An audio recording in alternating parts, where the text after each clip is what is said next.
Welcome to Awesome Space! Hey everybody, it's me, Alex, and I'm here in the President's backyard, Washington, D.C. Why? To learn about space. And what better place than the Smithsonian National Air and Space Museum? Well, come on, let's go in.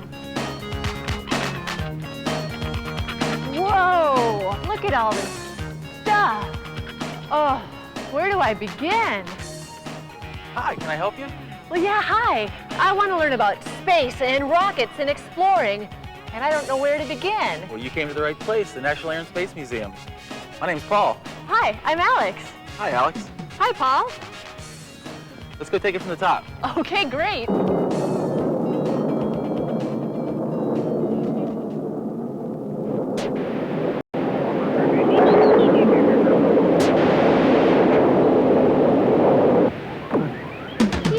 Interested in space since they first looked up into the star-filled sky. Even though they didn't know a lot about space, they had tons of ideas, as well as some terrific stories. The first ever science fiction story was written in 160 AD, and it was about a ship that sailed to another world. Little did the author know that someday there really would be such a ship, and fittingly, it would be called a spaceship.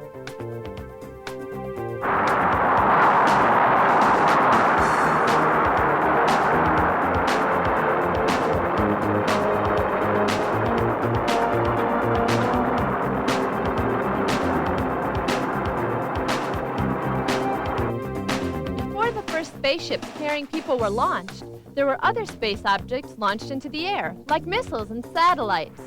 Let's face it, for years people from around the world have been interested in exploring one of the all-time great frontiers, outer space.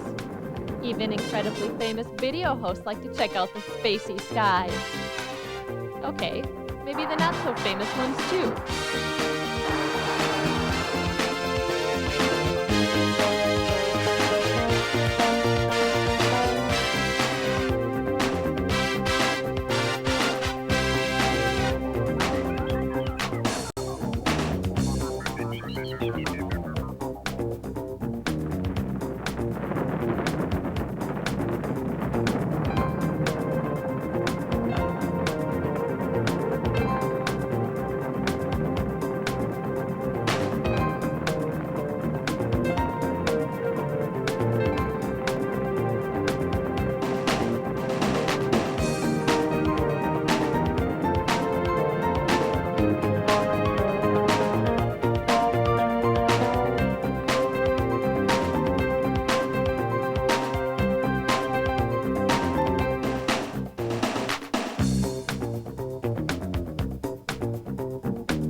Throughout history, people have been launching space objects skyward.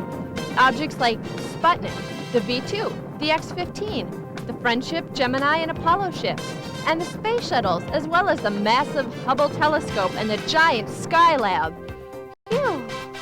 As you can see, that's how the idea of sending objects into space really took off.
Boy, when you said start from the top, you were right. Well, this is where it all began, Alex. This is how men first flew in hot air balloons like this one. This was built by two brothers, the Montgolfier brothers in France. It flew about the time George Washington was president. It was great for going up and down, but if you had to be somewhere, it wasn't much help. I'll tell you though, let's go look at something else a couple brothers built. First airplane, come on. Okay. All right, Alex. Let me show you the first airplane here. It was built in 1903 by two brothers, Orville and Wilbur Wright. The first manned, motorized, controlled flight. Well, who's that up there? That's Orville. And what's the name of the airplane? It's called the 1903 Wright Flyer. Well, some of those parts up there look familiar. Well, they probably would look familiar to you. These two brothers built bicycles in addition to building airplanes. So a lot of what you're going to see on this came from a bicycle. Really? See if you can find a few of the parts. Look like they came from a bicycle.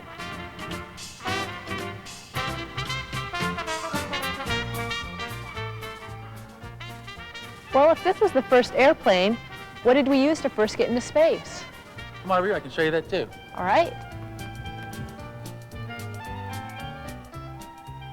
Okay, Alex, this is how Americans first got into space. It's called the X-15. Boy, that looks more like a missile or a rocket, not an airplane. Well, it's sort of a rocket with wings on it. It flew 67 miles high, that's 17 miles into space, went over 4,000 miles an hour. 4,000 miles an hour? Isn't that like 6 times the speed of sound? Exactly. Wow. So is this what we still use to get into space? No, we found a much more efficient way. Let's go take a look at that. All right.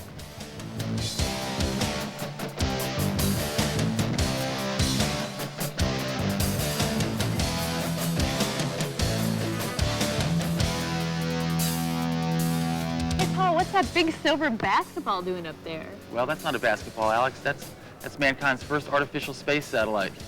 This one was launched in October of 1957 by the Soviet Union. And right over here, we have America's first satellite, launched in 1958. Well, that looks a whole lot bigger. Set on top of a big rocket. You mean it took a big rocket to launch that small satellite? It sure did. And here it is, the large rocket that carried the first United States satellite into space.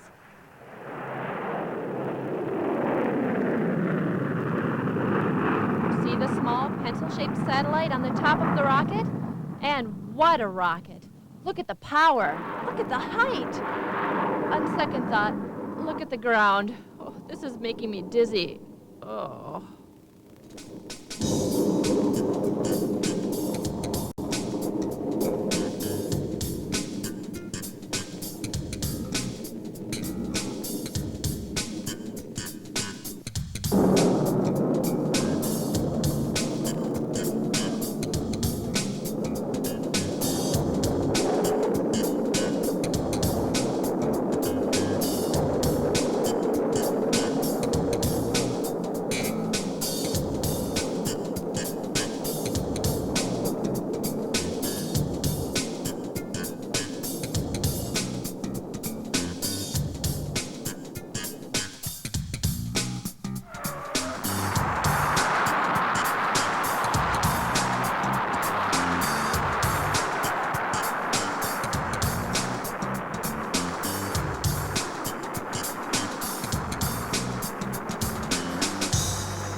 Wow. Well, you just showed me the top of the missile. That must make this the mistletoe. I don't think so, Alex. But these are some of the first rockets and missiles that we used. Let's go take a look at some of the ones that sent men into space. All right.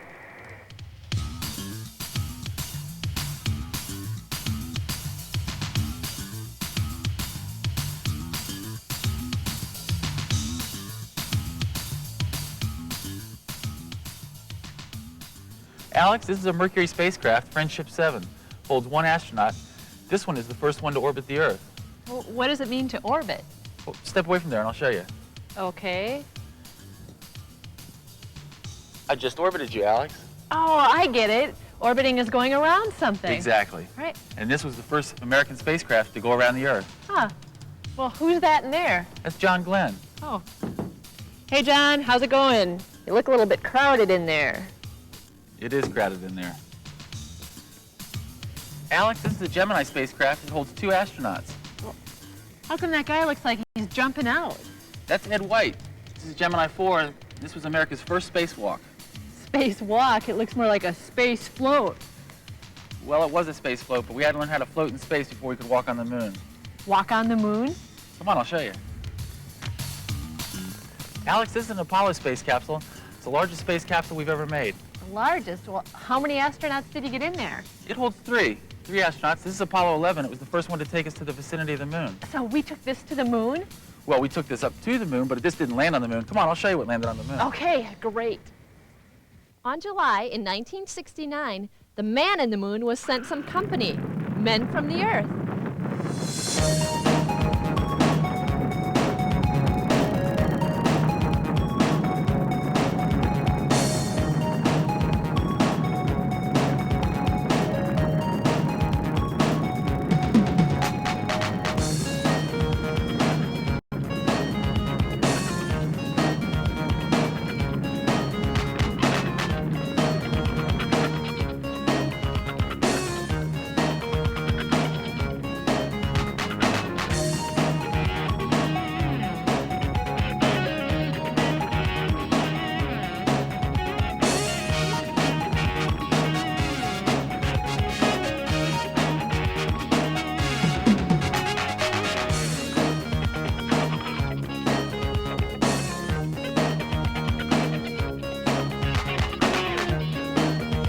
It was the first time humans from the Earth ever set foot on the mysterious moon. Some people even thought the moon was cheesy. That is, they thought the moon was made out of cheese. But the surface of the moon turned out to be more dusty than cheesy. Bummer.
Feet, 3.5 down, 9 forward. 5%.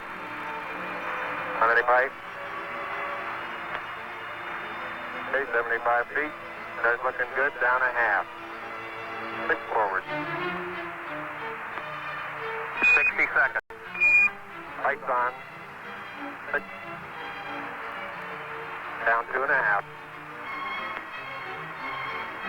Forward. Forward. That's 40 feet down, 2.5. 30 feet, 2.5 down. Straight shadow. 4 forward. 4 forward, drift into the right a little. 30, down a half. 30 seconds forward, just picking up some dust. That's the shadow out there. Contact light. Okay, engine stop. We copy you down, Eagle. Listen, Tranquility Base here. The Eagle has landed. As you can see here with this model, Alex, this is the complete Saturn V rocket setup. Up top here we have the command module. Just under that's the service module.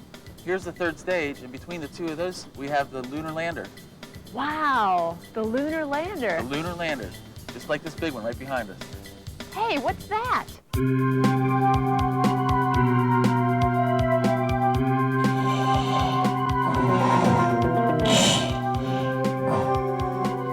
Take me to your leader. Just kidding. Hi, gang, it's me, Alex. You know what? Behind us here is a lunar lander. That's what the astronauts first used when they landed on the moon. And Neil Armstrong took that famous first step. Oh.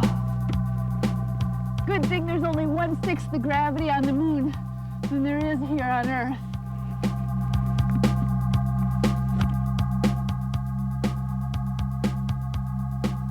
Even though the astronauts didn't find any signs of cheese, they did have a very exciting and successful adventure that was watched by millions of people who were far away back on the Earth.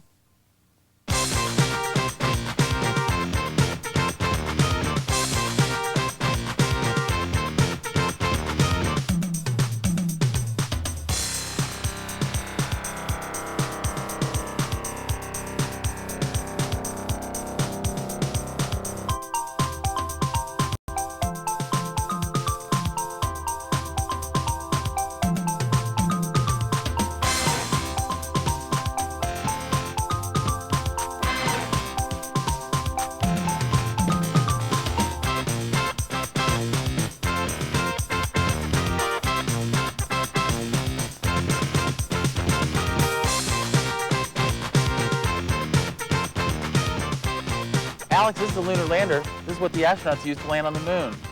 They piloted it from the upper part, the black and silver part. This gold part is one big engine. Wow, it looks like there's tinfoil all over it. That's not tinfoil, that's mylar. Oh. I want you to notice this gold door here. You know, the last 3 times we went to the moon, we took a car with us. No, you took a car? We took a car. We drove it all over the place. Come on, let's go take a look at it. This big thing came out of that little door? Sure did, Alex. This is our moon buggy, our lunar rover. Wow, the first space cruiser. Yeah, well, not exactly a cruiser. It only went 9 miles an hour, top speed. Weighed about 450 pounds, and there wasn't much to it. Just a couple lawn chairs there, plopped down on that deck, 4 tires, and a joystick to control it with. They played video games? No, that's how they steered it, with the joystick. Battery operated, batteries not included. Man, you are really bouncing. Is he on the ground at all? That's 10 kilometers. Huh? He's got about 2 wheels on the ground. Okay, turn sharp. I have no desire to turn sharp. Okay, here's a Sharpie. Hey, that's great. He's a big rooster tail out of all 4 wheels. And as he turns, he skids, the back end breaks loose just like on snow. Come on back, John. Okay, the deck is running. Man, I'll tell you, Andy's never seen a driver like this. Okay, when he hits the craters and starts bouncing, it's when he gets his rooster tail.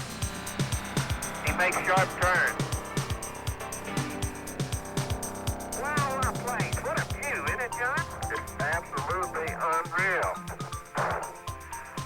We really come up here, Tony. It's just spectacular. I have never seen it. All I can say is spectacular, and I know y'all are sick of that word, but my vocabulary is so limited. Alex, you know, after we finished driving around on the moon, we decided we might want to try living in space for a while. Living in space? Yes, this is what we used to do it in. It's a Skylab space station. Wow. The 3rd stage of a Saturn V rocket, we turned it into a living quarters and a working quarters. Well, can we go take a look? Sure, let's go inside. Great. So this is a space house? Well, it's a space lab. I guess you could say it's a space house. 6 astronauts lived here, 2 at a time, for up to 3 months. And it took a different kind of living. As you can see, you sleep standing up. Of course, it doesn't matter. You have to take a shower inside this big tent. No way. Yeah, way. You got to get in there and spray yourself, then you vacuum yourself off, and then open the lid.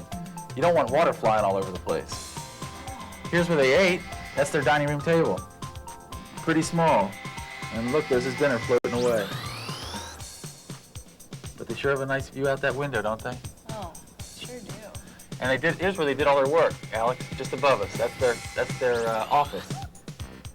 What kind of work would they do? They did a lot of experiments. They did a lot of human experiments and a lot of space experiments. The Skylab was more than just a big house in the sky. It was a place where the astronauts did tons of experiments on Earth science, medical science, astronomy, and even on the biggest star we know. No, not me. Hold your applause. Oh, I'm talking about that great ball of fiery gas. No, I said it's not me. It's the sun. The sun. They did experiments on the sun. Oh, forget it.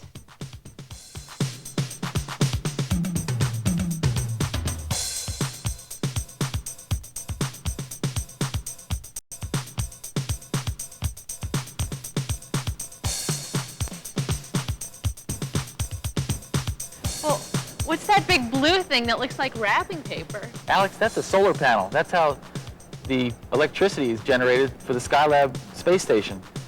There were supposed to be 2 of those. There was a little malfunction, and we only got one of them extended. Oh, the other one just didn't work, huh? No, but we could have used it. Alex, you know what a telescope is, don't you? Oh, yeah, I have one at home. Well, here's a big one we sent out into space. It's called the Hubble. Maybe you've heard of it. It's this telescope that needed glasses. That's a telescope? Sure is. We sent it up in our space shuttle, carried it in the bay. Oh, man, that thing would never fit in my window. Nor mine.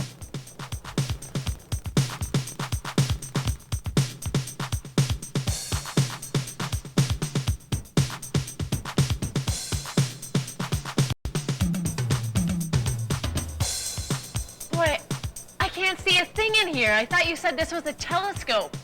It must be broken. Well, Alex, we've already fixed it. It's not made to see through with your eyes. Well, what good does it do? It sends its pictures back through space by radio. We get them here on Earth. It's brought us closer to a lot of things that were in deep space. It's given us a new, real strong eyeball out in space. Well, how do you get this big thing up in space? We sent it up with our shuttle. Same way we fixed it. Come on over here, I'll show you how it got up there. Okay, great.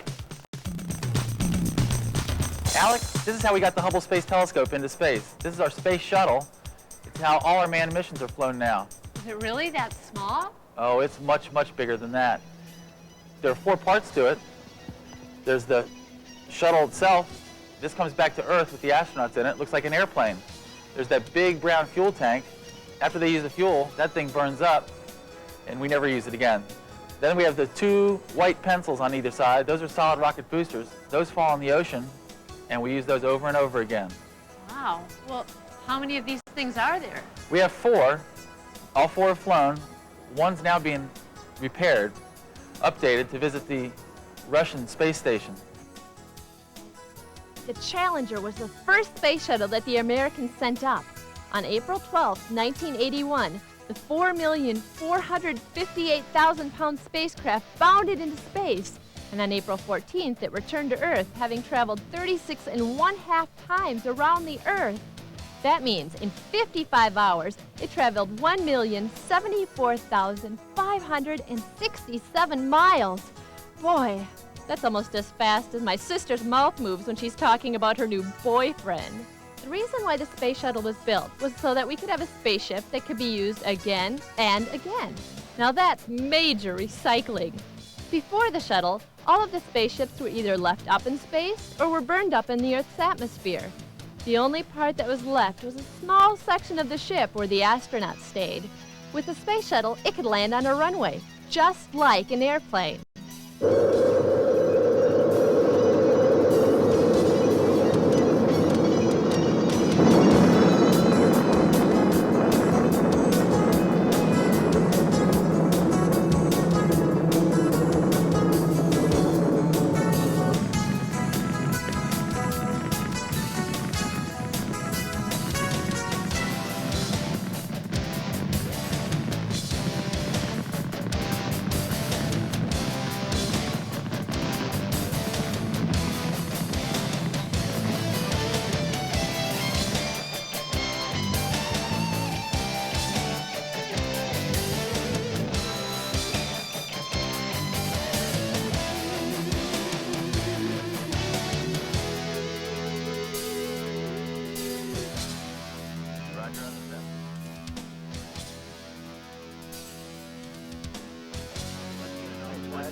Go. GNC, go. Capcom for go for nominal ohms 1, go for APU off. Your go for nominal ohms 1, for APU shutdown on time. The payload bay doors were opened. to deploy the heat-dissipating radiators and expose the OSTA experiments. So began the many tasks of the 5-day mission that lay ahead. A major subsystem of the orbiter is designed to deploy and retrieve satellites and other payloads in operational flights.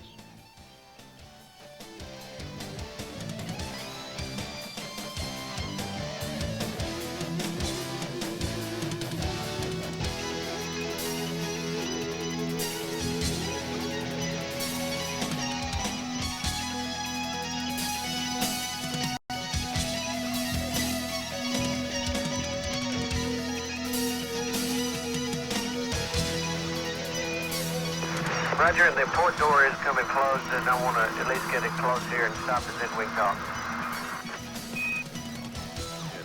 Okay.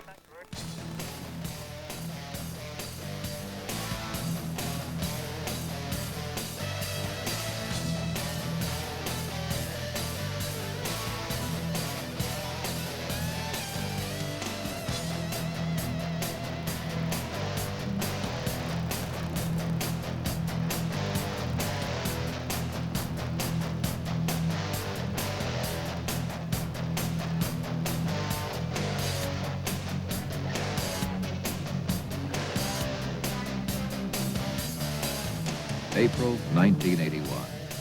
Columbia, the first space shuttle orbiter glides to a pinpoint landing at Edwards Air Force Base, California, ending its spectacular maiden flight.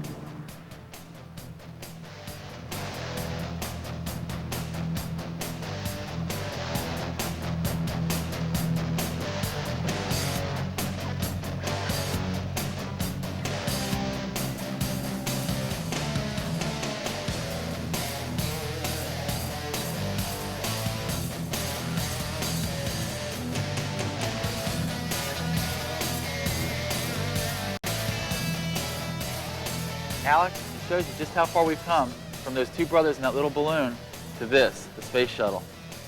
Pretty wild.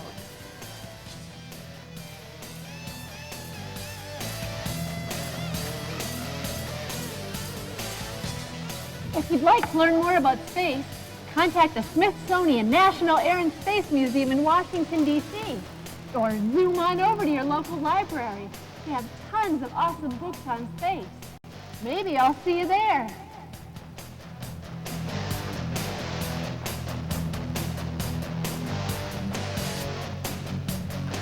Boy, we sure learned a lot today. Well, I'm glad. Oh, and I've learned so much about space travel and rockets and everything that we've done in space. I'm glad you had a good time, Alex. Make sure you come back. I did. It was a blast. Thanks for everything, Paul. My pleasure. Okay, Alex, I'm going to go get some lunch. You want to come? Oh, no, I think I'm going to stick around. Is that all right? Sure, that's fine. Just don't touch anything. Okay, don't worry. I wouldn't do that. See you later. Bye-bye. Touch anything?